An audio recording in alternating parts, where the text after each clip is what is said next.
kaya? Oh. Ah.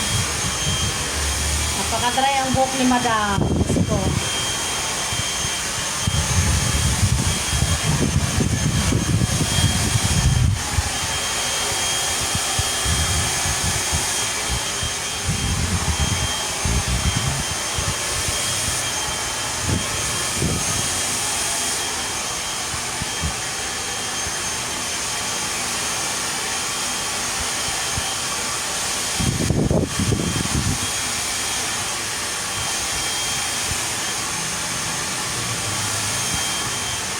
Ano ba, di sana ako pupunta ngayon?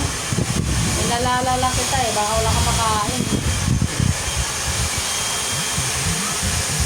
Oo, kasi pinamano namin kahapon, utang. Diba, ano na. Utang? Hindi nagbayad yun? Wow. 500. Kaya naman palang bigat eh. Kaya sabi ko eh, kaya pinamano natin, walang kumain. Hindi daw niya alam, no? Kala niya may dala. Ewan ko, kung nagsin na ng chika, kay Jonah. Ewan.